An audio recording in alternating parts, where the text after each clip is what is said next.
ये CBSE sample paper series का 04 paper है आपका, और इतने 3 पेपर ऑलरेडी अपलोड हो चुके हैं, तो ये सारी जो जनरल इंस्ट्रक्शन है मैं उस पर नहीं जा रहा हूँ। And this is the first question, this is the first question of section A. Question is on simplification 3 plus root three 3 minus root three gives. बहुत ही सिंपल क्वेश्चन है ये आपका। We all know that a plus B and a minus B is equal to what, A square minus B square, A square minus B square. तो क्या हो जाएगा ये आपका ए है, यहाँ यहाँ जो ए है आपका वो 3 है, तो ये हो जाएगा 3 square minus root three square. तो 3 का स्क्वायर क्या हो जाएगा 9, रूट 3 का स्क्वायर 3 हो जाएगा, 9 माइनस 3 6। तो आपका आंसर होगा ऑप्शन 6। आपका आंसर क्या होगा, ऑप्शन 6। ठीक है, तो let's move to the next question, that is question number 2. Question number 2 is if 4,19 is a solution of the equation y equal to ax plus 3. 4,19 आपको कहा जा रहा है ये जो गिवन पॉइंट है ये इस इक्वेशन का सॉल्यूशन है। अब अगर ये गिवन पॉइंट इसका सॉल्यूशन है तो आप x और y की जगह जब इस पॉइंट को रखोगे तो ये इसको सेटिस्फाई करेगा। It means in place of x we will put 4, in place of y we will put 19, right. तो y की जगह आप 19 रखोगे और x की जगह आप 4 रखोगे, तो ये हो जाएगा आपका 4a प्लस 19 को यहाँ ले जाओ तो ये हो जाएगा 19 माइनस 3। तो 19 माइनस 3 हो गया आपका 16 और वैल्यू ऑफ a इज 4। तो आपका आंसर आ जाएगा ऑप्शन ए। ये भी क्लियर हो गया क्वेश्चन, ठीक है। Let's move to the next question, that is question number 3। A point whose abscissa is -3। Abscissa का मतलब होता है x, ऑर्डिनेट का मतलब होता है y। अब देखो x आपका नेगेटिव है, अगर मैं यहाँ क्वाड्रेंट बनाता हूँ तो आपको पता फर्स्ट क्वाड्रेंट में जो x और y होता है आपका दोनों ही पॉजिटिव होते हैं। सेकंड क्वाड्रेंट में हमारा x जो होता है वो नेगेटिव होता है, y हमारा पॉजिटिव होता है। तो आप यहाँ देख सकते हो x जो है आपका नेगेटिव है और y आपका पॉजिटिव है। इट मींस जो आपका पॉइंट है वो किस क्वाड्रेंट में लाई करेगा, दैट इज सेकंड क्वाड्रेंट। तो right answer is option A, right. Let's move to the next question, that is question number 4। Question number 4, question is if a bar graph in a bar graph if 1 centimetre represent 30 kilometre, कि एक bar graph में 1 centimetre किसको represent कर रहा है, 30 kilometre. तो आप ऐसे समझो कि 30 kilometre is equal to 1 centimetre. Then the length of the bar means आपसे पूछा जा रहा है कि कितने सेंटीमीटर लेंथ होगी बार की अगर वो रिप्रेजेंट कर रहा है 75 किलोमीटर। तो 30 किलोमीटर अगर 1 सेंटीमीटर है तो 1 किलोमीटर कितना होगा, 1/30 सेंटीमीटर। और 75 किलोमीटर कितना होगा, 75 दैट इज 1/30 इंटू 75। तो व्हाट वी विल हैव 15 2 जा 30, 15 4 जा 60, 15 5 जा 75, 5/2 दैट इज 2.5 सेंटीमीटर। तो कितना होगा, option B that is 2.5 centimetre, right. चलो जी ये क्वेश्चन भी हो गया। तो next question is if a linear equation has solution, कि अगर किसी लीनियर इक्वेशन का सॉल्यूशन ये पॉइंट्स है 1,2 -1, -16 और 0, -7, तो ये लीनियर इक्वेशन किस फॉर्म में होगी। आपके पास 4 ऑप्शन है। तो भैया ऐसे क्वेश्चन में तो क्या करना है, एक एक करके, जैसे आप फर्स्ट इक्वेशन को पकड़ो और आप एक एक करके इन पॉइंट्स को इस इक्वेशन में पुट करो। जिस इक्वेशन में तीनों पॉइंट सेटिस्फाई हो गए, सेटिस्फाई का मतलब जिस इक्वेशन में लेफ्ट हैंड साइड और राइट हैंड साइड सभी पॉइंट्स को पुट करके इक्वल आएगा सभी को, तो ये पॉइंट जो है उसी इक्वेशन के सॉल्यूशंस है। तो फर्स्ट से शुरू करते हैं। तो पहला है 1,2। अब यहाँ पे देखो y, तो y आपका 2 है तो लेफ्ट हैंड साइड तो होगी 2। फिर है 9x, तो x की जगह क्या हो जाएगा 1, तो 9 इंटू 1 -7, तो 2 इक्वल टू 2। तो भैया फर्स्ट पॉइंट तो इस इक्वेशन को सेटिस्फाई कर रहा है। सेकंड पॉइंट पर चलते हैं जिसमें x है -1, y है -16। तो in place of y we will put -16 और in place of x we will put -1 then -7। तो -16 equal to -9 -7 that is -16 equal to -16। तो ये भी इसको सेटिस्फाई कर रहा है। Let's move to the third point. Third point में ये आपका x है और ये आपका y है। तो in place of y we will put -7 and in place of x we will put 0 -7, so we will have -7 equal to -7। it means ज्यादा मेहनत करने की जरूरत ही नहीं पड़ी, फर्स्ट ही इक्वेशन के में तीनों पॉइंट सेटिस्फाई हो गए। इट मींस जो लीनियर इक्वेशन की यहाँ बात कर रहे हैं वो आपकी ये ए इक्वेशन है, y equal to 9x -7, right. चलो जी आगे चलते हैं। आपको ये कहा जा रहा है इस क्वेश्चन में कि Euclid's which axiom illustrate the statement that which when x plus y equal to 15 तो x plus y plus z equal to 15 plus z।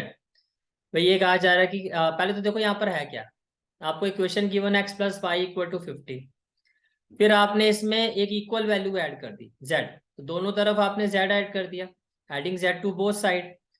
तो जब इक्वल ऐड करते हैं still it will remain equal, ये कौन सा एक्सियम होता है, second axiom. When equals are added to equal it will still remain equal, right. Question number 6 भी हो गया हमारा।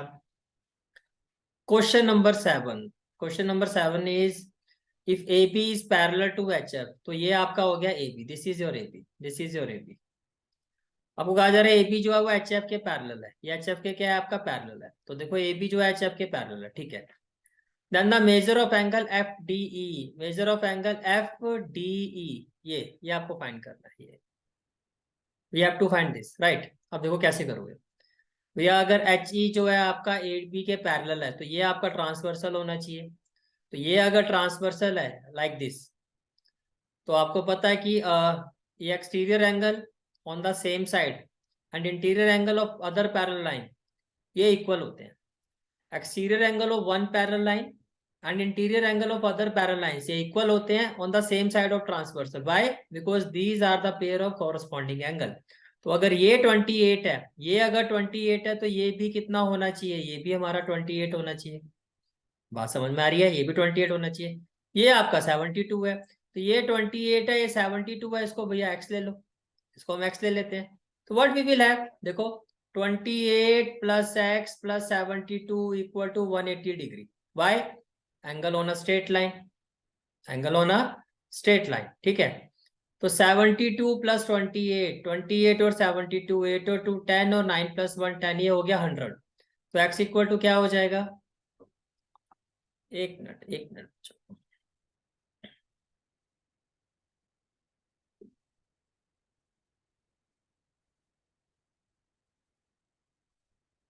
चलो जी। तो x इक्वल टू क्या हो जाएगा, x will be equal to 180 minus 100 that is 80 degree. तो right answer is option B, right answer is option B, right. चलो जी, ये क्वेश्चन भी हो गया। Again next question, in the given figure ABCD is a rectangle. आपको ये कहा जा रहा है कि एक फिगर है जिसमें एबीसीडी एक रेक्टेंगल है, तो find the value of x और वाई। आपको एक्स और वाई की वैल्यू फाइंड करनी है। तो देखो फर्स्ट ऑफ ऑल, देखो आपको पता है कि जो रेक्टेंगल के डायगोनल्स होते हैं वो इक्वल होते हैं और बाइसेक्ट होते हैं। Diagonals of a rectangle are equal and bisect each other. It means what, जैसे कि मान लो ये एसी जो है अगर आपका 8 है, एग्जांपल ले रहा हूं मैं, ठीक है। तो बीडी भी आपका कितना होगा, ये डायगोनल्स इक्वल होते हैं। अब डायगोनल्स बाइसेक्ट भी करते हैं, तो जो ओ ए है आपका, ये एसी का हाफ होना चाहिए, दैट इज 4। इसी तरह से जो ओ बी है आपका, ये आपका बीडी का हाफ होना चाहिए, दैट इज 4। मैं आपको ये समझाने की कोशिश कर रहा हूं कि ये जो ओ ए है वो ओ बी के क्या होगा, इक्वल होगा। ओ ए अगर ओ बी के इक्वल है तो किसी भी ट्राइंगल, अभी देखो ये ट्राइंगल है आपका, किसी भी ट्राइंगल की अगर अपोजिट साइड इक्वल हो तो अपोजिट एंगल इक्वल होते हैं। तो अगर ये आपका 35 है तो ये भी 35 होना चाहिए। पहली बात तो ये आपका कितना होना चाहिए, 35, ठीक है। दूसरी बात है कि रेक्टेंगल के जो आपके एंगल होते हैं रेक्टेंगल के, वो 90 डिग्री होता है। तो ये आपका पूरा एंगल तो 90 होगा, जिसमें से इतना हिस्सा आपका 35, तो एक्स कितना होना चाहिए, इट मीन एक्स प्लस 35 आपका 90 है, तो एक्स कितना होना चाहिए, 90 माइनस 35, तो ये आ गया भैया आपका 55।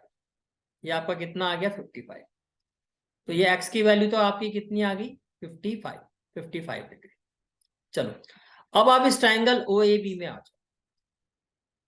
In triangle O A B देखो ये 35 है, ये 35 है, इसको मैं ले लेता हूं angle 1।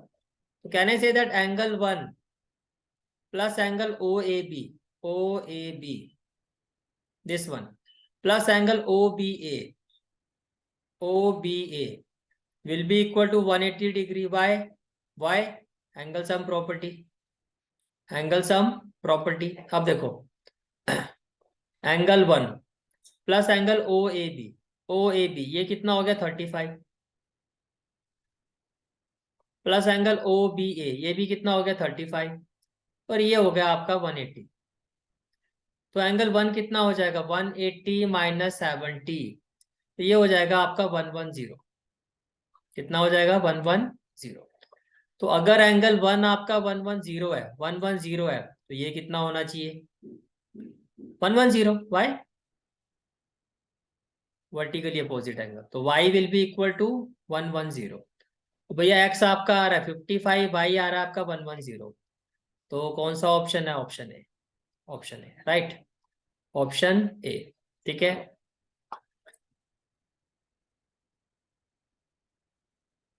Let's move to the next question. Next question है आपका, आपको कहा जा रहा है x+1 is a factor of polynomial 2x² plus k x, तो k की वैल्यू क्या होगी। तो देखो भैया, x+1 अगर फैक्टर है तो x+1 का जीरो निकालो पहले, तो वो आएगा आपका -1।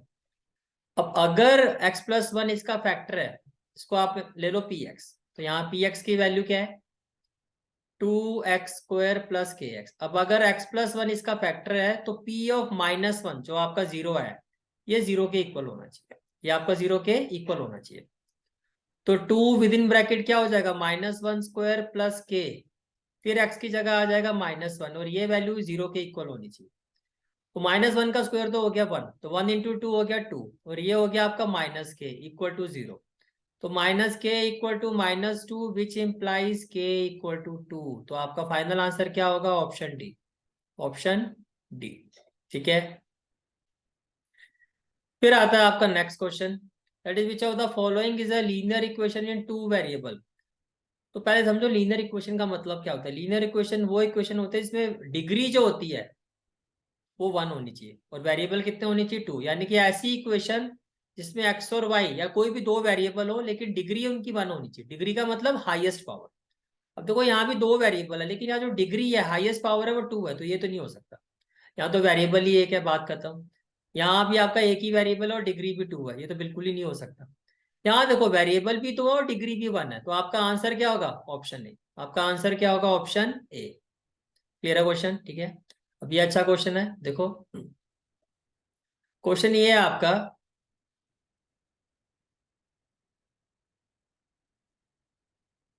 Question is A B equal to A C. आपको कहा जा रहा है जो ए बी है आपका वो ए सी के इक्वल है।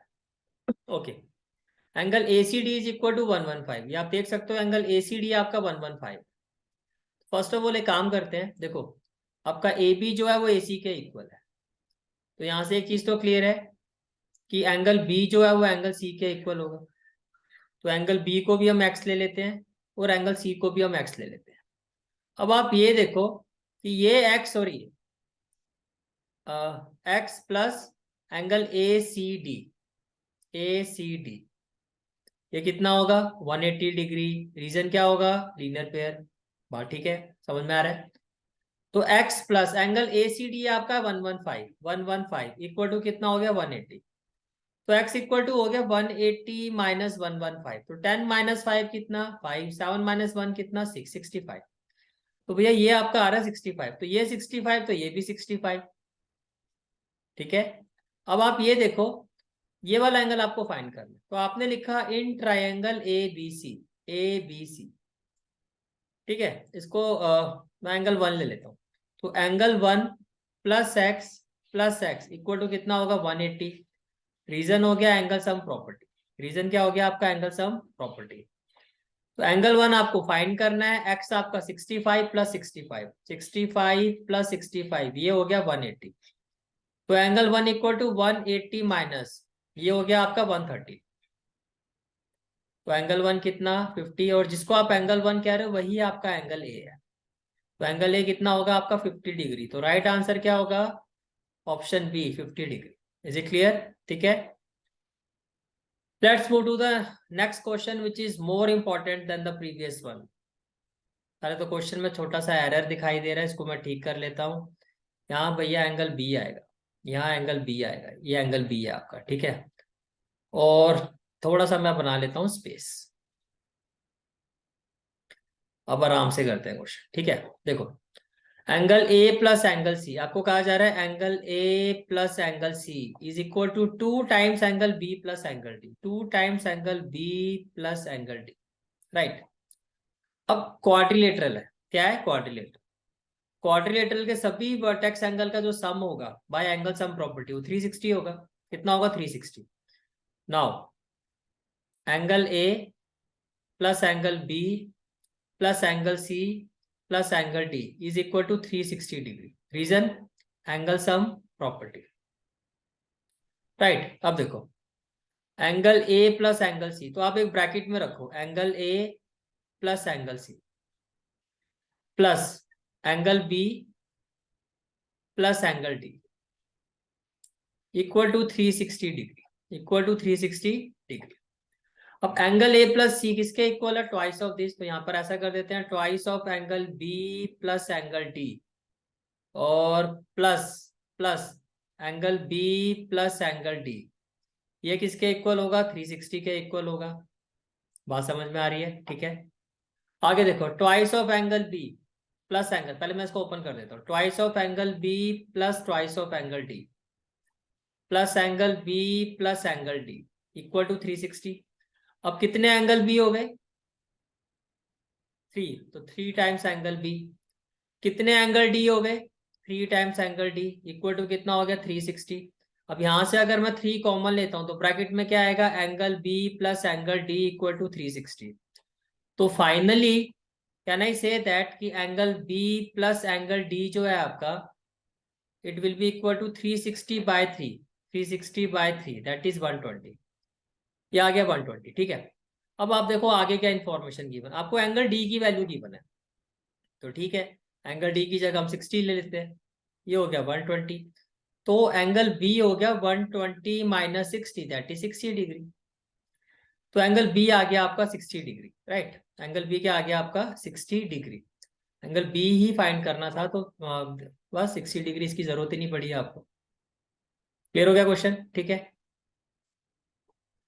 Let's move to the next question. ये क्या है भैया, ये है क्वेश्चन आपका कि in a circle the major arc is 3 times the minor arc, ठीक है। तो पहले एक सर्कल बना लेते हैं, ये हो गया आपका सर्कल। अब इसमें ये कहा जा रहा है कि जो आपकी मेजर आर्क है, तो पहले ये होगी minor arc, let's this is the minor arc whose length is l and major arc is 3 times the minor arc. तो ये जो रेड वाली जो आपकी आर्क है, ये रेड वाली जो मेजर आर्क है ये 3 टाइम्स है, तो अगर इसकी लेंथ एल है तो इसको मैं 3L ले लेता हूँ। अब ये सेंटर ऑफ ए सर्कल ले लेते हैं, तो सेंटर ऑफ ए सर्कल में अगर माइनर आर्क जो है वो एंगल एक्स बना रहा है, कितनी बना रही है एक्स बना रही है, तो कैन आई से दैट ये जो एंगल होगा फिर ये 3x होगा। फिर भाई लेंथ जो है उसकी वो 3 टाइम्स है, तो एंगल भी क्या होगा, अगर ये x है तो ये 3x होगा, राइट। अब आप देखो कि पूरा एंगल ये कंप्लीट एंगल है, तो x प्लस 3x ये कितना होगा आपका 360। तो 4x हो गया आपका 360, तो x हो गया आपका 90, तो भैया ये तो हो गया 90 और ये है 3x, तो 3x हो जाएगा आपका 3 × 90 दैट इज 270। अब आपसे क्या पूछा जा रहा है, corresponding central angle and central angle, तो सेंट्रल एंगल आपका एंड द डिग्री मेजर आपसे पूछा जा रहा है 90 और 270 आ रहा है आपका, कितना आ रहा है 90 और 270। तो आपसे पूछा जा रहा है कि कॉरस्पॉन्डिंग सेंट्रल एंगल, देखो मेजर आर्क के साथ कॉरस्पॉन्डिंग एंगल कितना होगा और माइनर आर्क वाला, तो मेजर आर्क वाला हमारा आया था 270 और फिर माइनर आर्क वाला हमारा आया था 90। तो ऑप्शन देखो 270 और 90, तो right answer is option D, right answer is option D, right.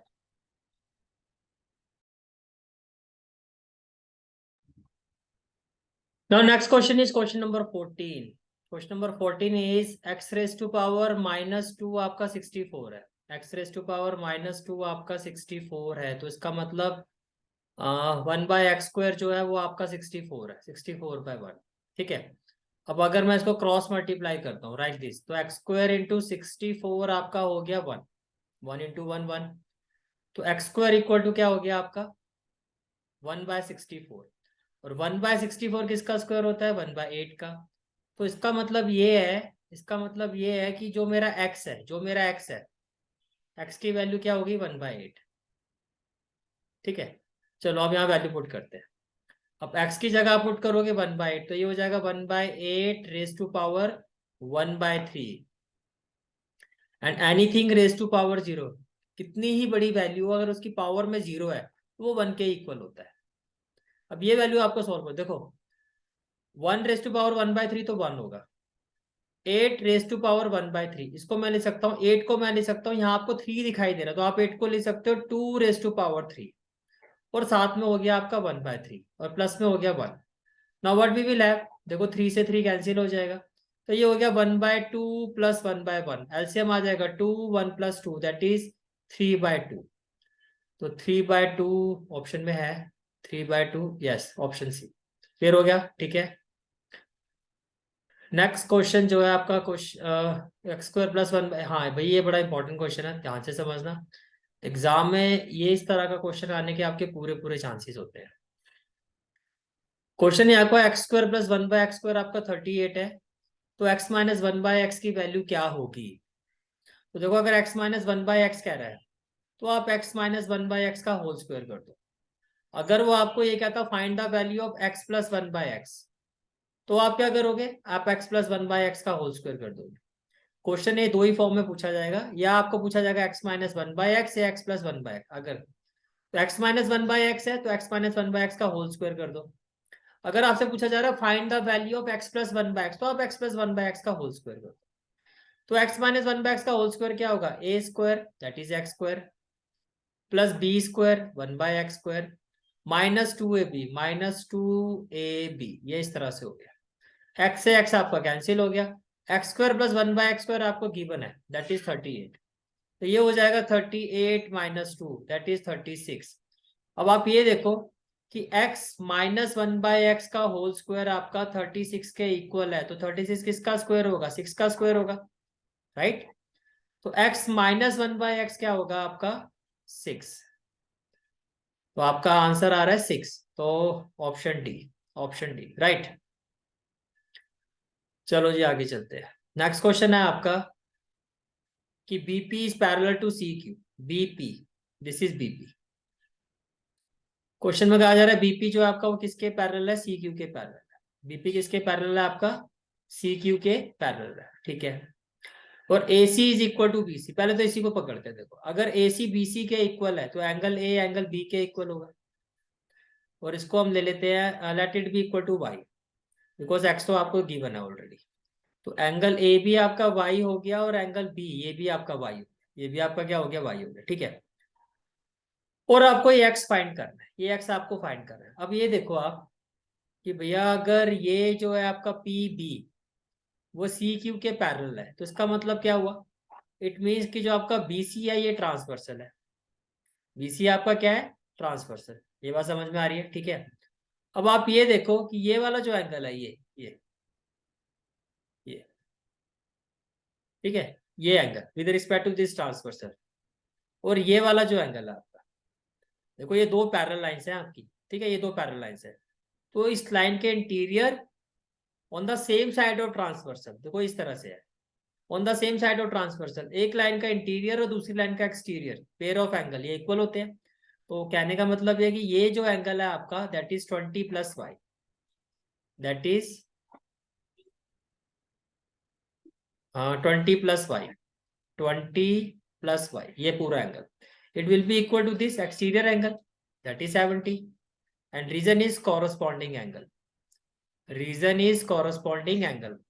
तो भैया 20 + y अगर 70 है तो y कितना हो जाएगा, 70 - 20 दैट इज 50, y कितना हो जाएगा, 70 - 20 दैट इज 50, ठीक है। तो y आपका 50 आ गया, तो y आपका आ गया 50। अब ये y 50 तो ये y भी 50। अब आप आ जाओ एंगल सम प्रॉपर्टी लगाते हैं अब। तो देखो in triangle A B C, in triangle A B C, तो क्या होगा, ये y फिर ये y, और इसको मैं ले लेता हूं एंगल 1 प्लस एंगल 1, ये होगा 180। y angle sum property, angle sum property 50 + 50, तो ये हो गया 50 + 50 प्लस एंगल 1 कितना हो गया 180, तो एंगल 1 कितना होगा 180 - 100, तो ये हो गया आपका 80।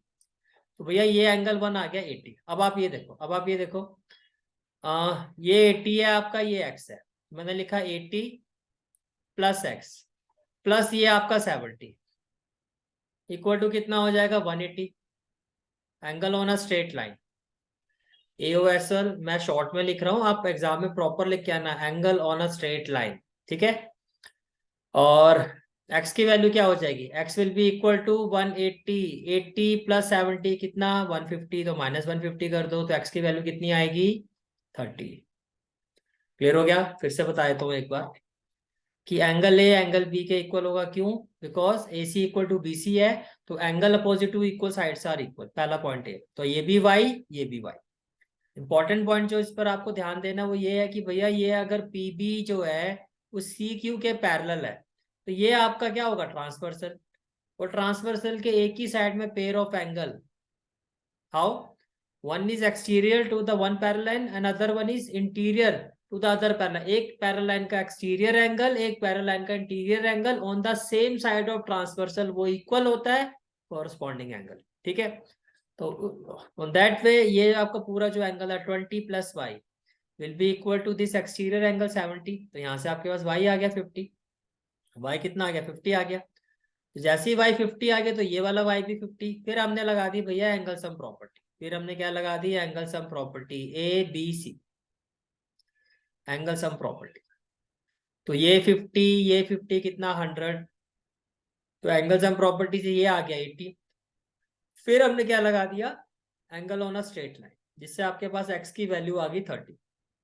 तो आप ऑप्शन में देखते हैं, यस दिस इज 30, राइट। चलो तो फिर नेक्स्ट क्वेश्चन पर चलते हैं। नेक्स्ट क्वेश्चन है आपका, आपको पी एक्स गिवन है, पी एक्स है आपका x+4। तो आपको कहा जा रहा है P x plus P minus x. तो भैया अगर पी एक्स x+4 है तो p माइनस एक्स क्या होगा, जहां x है उसकी जगह माइनस एक्स कर दो। अब ये दोनों वैल्यूज उठा के यहाँ पुट कर दो, तो p x plus p of minus x, p x plus p of minus x equal to क्या होगा x+4, और ये हो गया आपका माइनस एक्स प्लस 4, एक्स से x cancel, 4 + 4 8। This is the final answer of this question. Clear है, ठीक है। चलो जी आगे चलते हैं। नेक्स्ट क्वेश्चन है आपका, होगा जरा slant height of a cone is increase by 10%। Slant height of a जो कोन है आपकी वो इंक्रीज है बाय 10%। तो मैं यही इसको करने की कोशिश करता हूँ।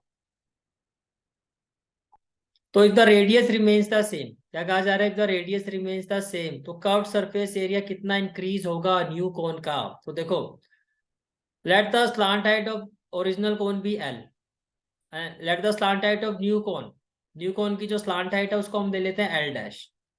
तो according to the question, according to the question जो ये न्यू स्लांट हाइट है L' वो पुरानी वाली स्लांट हाइट से 10% ज्यादा है। पुरानी वाली स्लांट हाइट की यानी कि 10% ऑफ दिस स्लांट हाइट। तो अगर मैं L कॉमन लेता हूँ ये हो जाएगा 1 + 10/100। तो 100 + 10 हो गया आपका इक्वल टू क्या हो गया ये L, और ये हो गया आपका 110 110/100, 0 से 0 कैंसिल, ठीक है।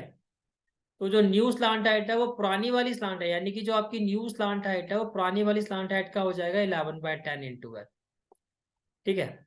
अब देखो, जो जो ये वाला कौन है इसको हम C ले लेते हैं, तो इसका कर्व सरफेस एरिया कितना होगा πRL, राइट। और जो न्यू कौन है, न्यू कौन, उसका कर्व सरफेस एरिया हो जाएगा C dash, that is πRL', ठीक है। अब ये जो πRL' है, πRL', तो L' की वैल्यू कितनी है आपकी 11/10 इंटू L, राइट। अभी कितना इंक्रीज हुआ है, तो C' माइनस C कर देते हैं, तो ये हो जाएगा 11/10 πRL माइनस πRL। तो अगर मैं πRL कॉमन लेता हूं तो ब्रैकेट में क्या आ जाएगा 11/10 -1, तो ये हो जाएगा भैया πRL 11 - 10 तो 1/10, तो 1/10 का मतलब है कितना इंक्रीज हो गया 10%। 1/10 का मतलब है कितना इंक्रीज हुआ 10। अब कैसे हुआ, अगर इसमें भी कोई डाउट है तो ये भी बता देता हूँ आपको। देखो कैसे, अब इंक्रीज कितना हुआ है, देखो कैसे निकालोगे। Percentage increase in curve surface area, कितना परसेंट इंक्रीज हुआ है? तो जो ओरिजिनल है उसको लिखो जिसके रिस्पेक्ट में ये इंक्रीज हुआ है, और जितना इंक्रीज हो, जो इंक्रीजिंग वैल्यू कितना इंक्रीज हुआ है वो है 1/10 इंटू पाई आर एल, और इंटू में 100 कर दो, तो ये आपका कैंसिल हो जाएगा, कैंसिल हो जाएगा। इक्वल टू में हो जाएगा 1/10 इंटू 100, तो ये कैंसिल हो गया, कितना परसेंट इंक्रीज हुआ है? 10%। समझ में आ गया? ठीक है, कोई डाउट होगा तो कमेंट बॉक्स में शेयर कर देना कि ये वाला क्वेश्चन में मुझे डाउट है, समझ में नहीं आया, तो मैं जब नेक्स्ट लेक्चर अपलोड करूंगा तो उस पर मैं पहले उस डाउट को ही कंसीडर करूंगा।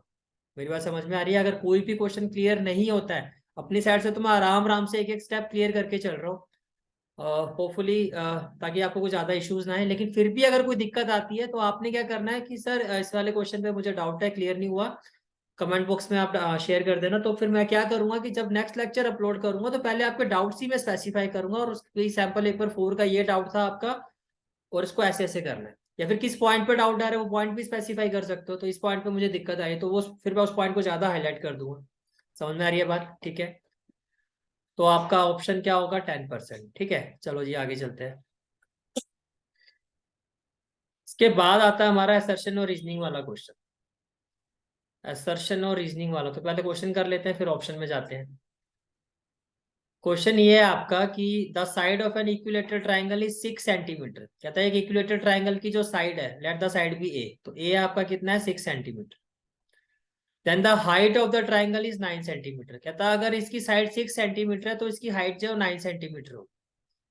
ठीक है, और उसका रीजन क्या है कि height of an equilateral triangle is √3/2a, और कह रहे हैं इस इक्विलेटरल ट्राइंगल की जो हाइट है इन टर्म्स ऑफ साइड यानी कि ए, वो √3/2 है। तो बस यहीं से हम स्टार्ट कर देते हैं।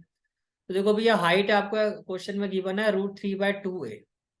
अब हाइट असर्शन में कितनी गिवन है? 9, तो मैं इस हाइट की जगह 9 कर देता हूँ, √3/2a। अब अगर ए की वैल्यू ये आती है हमारी, तब तो आप कहोगे कि असर्शन और रीजन दोनों ठीक है। ठीक है, तो अब ए की वैल्यू यहां से देखो क्या आएगी, A will be equal to, तो जब हम ए को सॉल्व करेंगे तो A will be equal to what, इसको इससे मल्टीप्लाई कर दो, ये हो जाएगा 9 × 2, और इसको यहाँ डिवाइड कर दो, ये हो जाएगा √3। अब √3 को रेशनलाइज करो तो ये हो जाएगा √3/√3, तो ए आपका हो जाएगा 18 √3/3, तो 3 6 18, तो भैया साइड आपकी 6 √3 आ रही है। साइड आपकी दूर दूर तक 6 नहीं आ रही है, तो सिंपल सी बात है, तो आप क्या कहोगे? Assertion false. असर्शन फॉल्स तो फिर ऑप्शन में क्या होगा? रीजन इज ट्रू, यही बोला जाता है। अगर असर्शन फॉल्स है तो रीजन ट्रू, बात खत्म। ठीक है, चलो भैया नेक्स्ट देखते हैं, और हमारा सेक्शन है कंप्लीट होने वाला है। There are infinite number of lines which passes through 2, 14। बिल्कुल भैया, x + y, एक्स की वैल्यू 2, वाई की वैल्यू 14, तो इक्वल टू 16 कर दो। एक्स माइनस वाई, एक्स की वैल्यू 2, वाई की वैल्यू -14, तो ये -12 कर दो। ऐसे जितनी मर्जी लाइन है 2x + y, इनकी वैल्यू पुट करते जाओ, जो आएगा राइट हैंड साइड पे उसको लिखते जाओ, तो ये सारी की सारी लाइनों में क्या होगा? लेफ्ट हैंड साइड जो राइट हैंड साइड के इक्वल आएगा, तो इसको सेटिस्फाई करेगा, तो इनफाइनाइट नंबर ऑफ लाइन्स, ये तो बिल्कुल ठीक है। तो ये कह रहा है linear equation in 2 variable has infinite many solution, ये भी ठीक है, जैसे कि ये है कि जो 2 वेरिएबल में लीनियर इक्वेशंस होते हैं उसके इनफाइनाइट मैनी सॉल्यूशंस होते हैं, जैसे कि आप ये देख भी रहे हो। लेकिन ये रीजन जो है इसका रीजन नहीं है। ये रीजन जो है ये तो नॉर्मली एक स्टेट, ये भी एक स्टेटमेंट है, ये रीजन नहीं है, ये भी एक स्टेटमेंट है, वो भी स्टेटमेंट है। तो आप ये कहोगे both A and R true and R is not the correct explanation of A. Okay,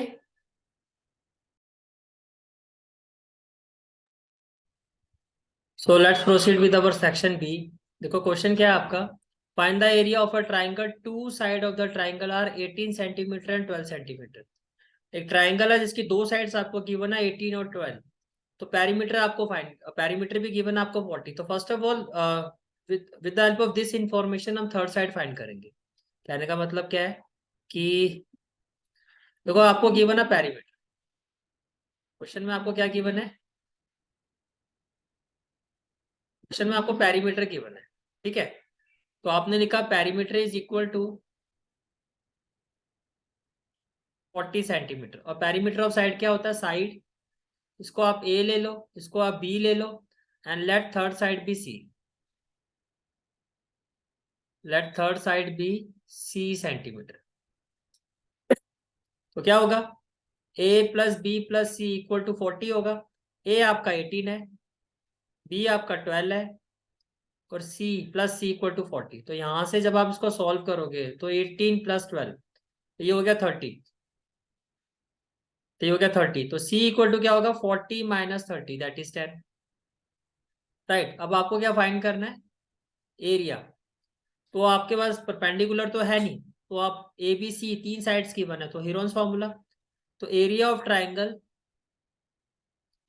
triangle by using Heron's formula, by using Heron's formula. तो क्या होगा, root s, s minus a, s minus b और s minus c. तो it will be equal to root s. अब s आपका क्या होता है, सेमी पेरीमीटर, तो एस में यही फाइंड कर देता हूँ। तो एस की वैल्यू होगी आपकी, एस की वैल्यू होगी जो पेरीमीटर की वैल्यू, सेमी पेरीमीटर का हाफ, तो 40/2। A plus B plus C by two करने की जरूरत नहीं है, अगर पेरीमीटर गिवन हो डायरेक्टली उसका हाफ कर देंगे तो 20 आ गया।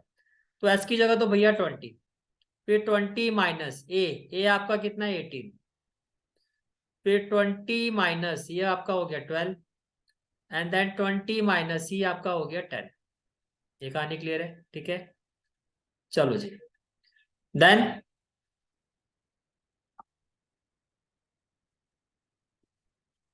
20 माइनस माइनस, ठीक है। तो ये हो गया आपका स्क्वायर रूट ऑफ 20, 20 माइनस 18 कितना हो गया 2, 20 माइनस 12 कितना हो गया 8, 20 माइनस 10 कितना हो गया। तो भैया देखो 20 को आप लिख सकते हो 2 × 10, ये हो गया 2, 8 आपका हो जाएगा 2 × 2 × 2 और ये हो गया 10। आपको पेयरिंग करनी है तो 10 के साथ तो देखो पेयरिंग हो गया, तो 10 आपका रूट से बाहर हो जाएगा। 2 का पेयर बन गया, इसको भी रूट से बाहर कर दो, इसका भी पेयर बन गया, ये भी बाहर। 2 का पेयर नहीं बना, इसको छोड़ दो। तो 10 × 2 = 20, 20 × 2 = 40, तो 40√2। तो ये आपका आंसर हो जाएगा 40√2 सेंटीमीटर स्क्वायर। क्लियर है क्वेश्चन, ठीक है। इसके बाद नेक्स्ट क्वेश्चन है आपका, आपको फैक्टराइज करना है। आपको फैक्टराइज करना है 6x² + 7x - 3 को।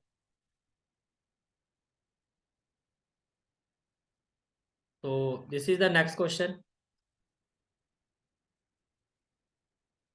We have to factorise 6x² + 7x - 3। तो क्या करोगे, फर्स्ट ऑफ ऑल देखो 6 × 3 18। अब 18 के ऐसे फैक्टर बनाओ कि +7 आ जाए, 9 × 2 = 18, तो +9 - 2 7 हो जाएगा।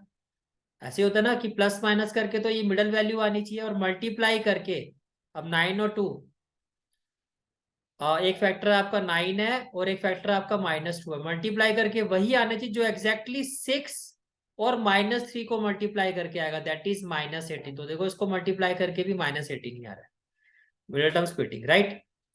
तो ये क्या हो जाएगा आपका 6x²। 7x को क्या लिखोगे, 7x को 9x, मिडिल टर्म को स्प्लिट कर दिया आपने, ठीक है। तो मिडिल टर्म को आपने दो पार्ट्स में तोड़ दिया, तो ये हो गया 9x -2x -3।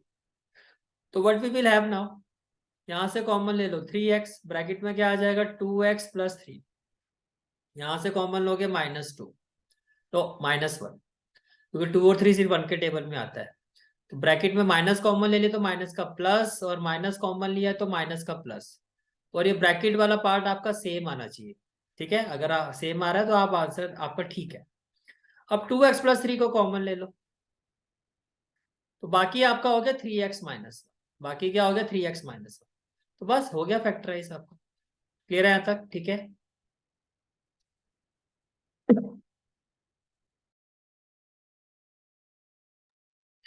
The next question is the holosphere. The holosphere in which the circus motorcyclist perform his stunt. First of all आपको जो शेप गिवन है वो क्या है, वो एक स्फेयर की है, ठीक है। एक आपने देखा होगा ना, जैसे वो मौत का कुआं होता है, इसमें बाइक चलती है, गाड़ी चलती है, ऐसे ऐसे घुमाता हुआ स्फेरिकल शेप नहीं होता, तो उसी की बात कर रहे हैं कि होलोस्फेयर है। होलोस्फेयर होता है वो आपका, ठीक है। इसमें circus, in which the circus motorcyclist perform stunt, वो अपना स्टंट परफॉर्म कर रहा है, वो ऐसे ऐसे पूरा घुमाते हैं उसको, ठीक है। फिर आगे आपको एक आ जा रहा है has a diameter of 7 metre. तो स्फेयर का जो डायमीटर है वो 7 मीटर है, तो डायमीटर से रेडियस आ जाएगा, रेडियस हो गया भैया 7/2। फिर आपको एक आ जा रहा है find the area available to the motorcyclist for riding. देखो स्फेयर के चक्कर में, अगर स्फेयर के केस में अगर एरिया पूछा जा रहा है, तो स्फेयर में तो एक ही एरिया होता है, वो होता है टोटल सरफेस एरिया। स्फेयर का कर्व सरफेस एरिया तो होता नहीं है।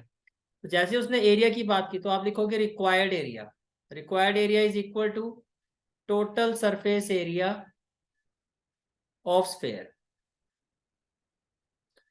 टोटल सरफेस एरिया का मतलब 4πr²। 4 पाई की वैल्यू 22/7, r², r आपका 7/2 है, तो 7/2 इंटू 7/2 करो। नाउ 7 से 7 कैंसिल कर देते हैं, 2 से ये कैंसिल हो जाएगा आपका, और 2 2 जा 4, तो 7 2 जा 14, 14 इंटू 11, 11 4 जा 44, ये आ गया 154 centimetre square. Not centimetre, metre given है तो मीटर स्क्वायर हो जाएगा। क्या हो जाएगा? Metre square. This is the answer of this question. Okay,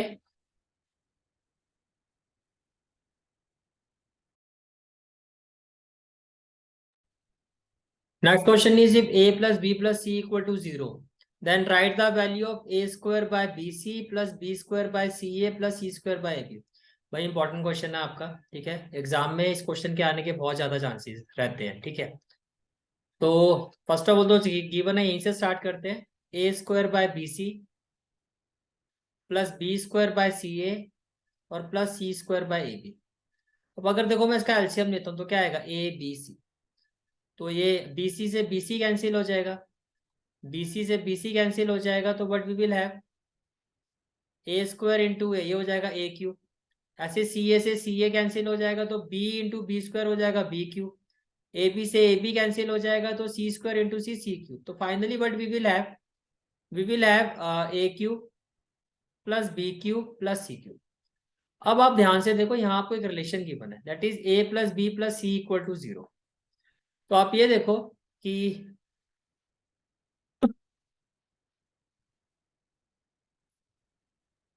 we know that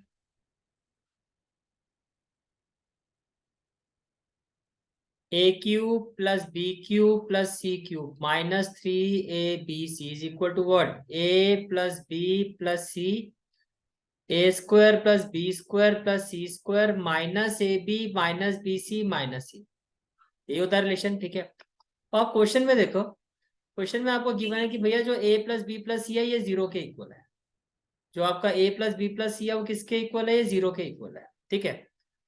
तो अगर ए प्लस बी प्लस सी ये मेरा 0 के इक्वल है, तो 0 इंटू एनीथिंग 0 ही हो जाएगा। इट मीन जो A cube plus B cube plus C cube minus 3abc है, ये किसके इक्वल होगा? 0 के। And which implies A cube plus B cube plus C cube, इसको आप यहां शिफ्ट कर दो, it will be equal to 3abc। अब देखो, जो आपकी यहाँ वैल्यू थी, जो आपकी यहाँ वैल्यू थी वो ये थी। अब इसको अगर मैं यहाँ पुट करता हूँ, तो कहने का मतलब क्या है कि now a cube plus B cube plus C cube upon a B C, A B c will be equal to, अब इस ये जो न्यूमरेटर वाली वैल्यू है इसको मैं रिप्लेस कर दूंगा 3abc से, और डिनोमिनेटर में भी क्या आ जाएगा? abc। तो ये आपका कैंसिल हो गया सारा, it will be equal to 3। तो आपका फाइनल आंसर क्या हो जाएगा? 3। And this is a very important question, ठीक है। This is the final answer of this question. Okay,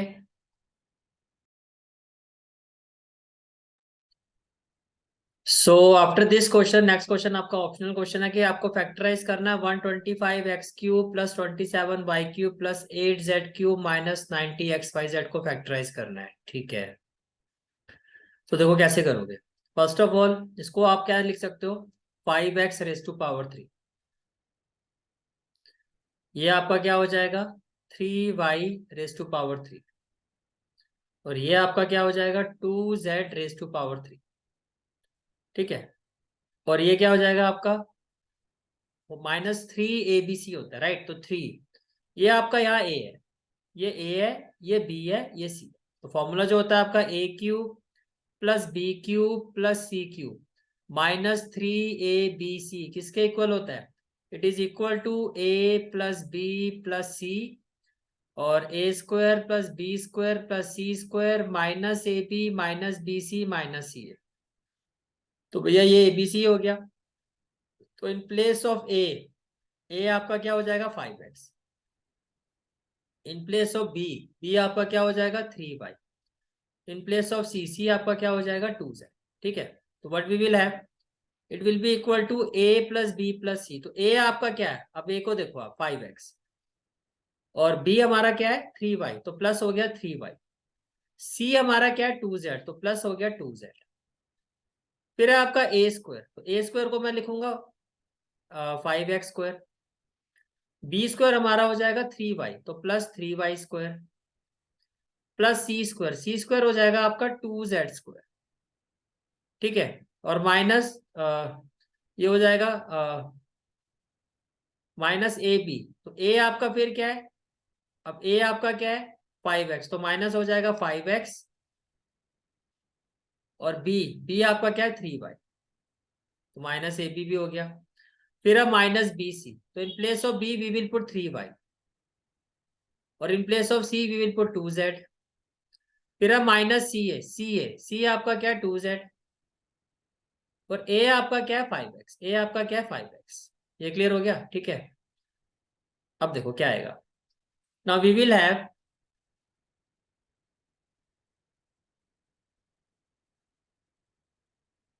it will be equal to 5x plus 3y plus 2z, right. और ये हो गया आपका 5x, 5 स्क्वायर क्या हो जाएगा 25x स्क्वायर, प्लस ये हो जाएगा 9y स्क्वायर, प्लस हो जाएगा 4z स्क्वायर, माइनस 5 3 जा 15xy, और माइनस 3 2 जा 6yz, और माइनस 5 2 जा 10zx। बस इसके आगे आप इसको सॉल्व नहीं करना है। अगर इसको मल्टीप्लाई कर दोगे तो जो क्वेश्चन है दोबारा वही आ जाएगा, बस इतना करके छोड़ देना है। ठीक है, जो शीले बच्चे होते हैं ना, बस फ्लो में करते जाते पता लगे दोबारा इसको मल्टीप्लाई करना शुरू कर दिया, this is the final answer. ठीक है, चलो जी नेक्स्ट क्वेश्चन देखते हैं आपका क्या है इस सेक्शन का। नेक्स्ट क्वेश्चन है भैया कि express x in terms of y. ये तो हम यही कर देंगे, इसके लिए हमें अलग से शीट की जरूरत नहीं पड़ेगी। चलो जी, मैं यही स्पेस बना देता हूँ आपका। बस 2 क्वेश्चन रह गए, फिर सेक्शन बी भी हमारा कंप्लीट हो जाएगा। तो क्वेश्चन क्या है आपका, योर क्वेश्चन इज आपको एक्स को एक्सप्रेस करना है इन टर्म्स ऑफ वाई, यानी कि लेफ्ट हैंड साइड में सिर्फ एक्स होना चाहिए, बाकी सारी की सारी जो टर्म्स है आपकी राइट हैंड साइड में। तो देखो ये आपकी इक्वेशन है 2/3x plus 4y equal to -7। तो देखो 2/3x इक्वल टू क्या हो जाएगा -7 -4y। तो x इक्वल टू क्या हो जाएगा, इसको आप ऐसे ले सकते हो, माइनस कॉमन ले लो, ब्रैकेट में आ जाएगा 4y प्लस 7, और ये 2/3 है। 2/3 को देखो अगर आप राइट हैंड साइड में लेके जाओगे तो 3/2 हो जाएगा, 3/2। तो express x in terms of y, तो आपने x को y की टर्म्स में लिख दिया, that x is equal to -3/2 within bracket 4y plus 7, and this is the final answer of this question. Clear है? ठीक है, और इसके बाद फिर हमारा सेक्शन बी का ये ऑप्शनल का लास्ट क्वेश्चन है, which is the question number I think 25 का ऑप्शन वाला क्वेश्चन है कि find whether the given equation have x equal to 2 और y equal to 1 as a solution. आपको पूछा जा रहा है कि क्या ये जो गिवन इक्वेशन है, क्या ये जो गिवन इक्वेशन है इसका ये सॉल्यूशन हो सकता है x इक्वल टू 2 और y इक्वल टू 1। तो भैया ऐसे तो हम बहुत सारे क्वेश्चन ऑलरेडी कर चुके हैं कि x की जगह आपको क्या करना है 2 पुट कर दो, तो x की जगह 2 पुट कर दो, और y की जगह 1 पुट कर दो, तो प्लस हो जाएगा 3 × 1 इक्वल टू क्या हो जाएगा 40। तो व्हाट वी विल हैव, अब आप देखो क्या लेफ्ट हैंड साइड में क्या आ रहा है 10 + 3, तो ये आ रहा है आपका 13, और ये आ रहा है आपका 14। तो ये इक्वल नहीं आ रहा, तो नहीं आ रहा, तो ये इसका सॉल्यूशन नहीं है, ये इसका सॉल्यूशन नहीं है। Okay, so guys finally we have completed 2 section of this paper. तो remaining part of this paper है, फिर वो मैं कल इसको कंटिन्यू करूंगा आपका। टिल देन आपको क्या करना है कि जितने भी क्वेश्चंस मैंने इस पेपर में करवाए हैं section A section B 25 question जो हमने किए वो आपको अच्छे से प्रैक्टिस करने हैं। किसी भी क्वेश्चन में कोई डाउट आता है, मैंने आपको पहले भी कहा है, तो आप चैट बॉक्स में शेयर करो। किसी पॉइंट में कोई चीज समझ में नहीं आती तो वो पूछो, अगर किसी कैलकुलेशन में कोई एरर है तो वो भी आप मुझे मेंशन कर देना, मैं उसको भी चेक कर लूंगा। तो नेक्स्ट पार्ट जब मैं स्टार्ट करूंगा फ्रॉम सेक्शन सी, पहले जो आपके डाउट्स है पहले मैं वही देखूंगा। ठीक है, और अगर आपको सारी चीजें और क्लास अगर आपको पसंद आई है, ये जो मेरा लेक्चर था ये आपको कंसेप्चुअल क्लैरिटी हो रही है, चीजें समझ में आ रही है, then do like share and subscribe my channel. The name of my channel is Sachin destination classes, inform to your maximum friend. Thank you.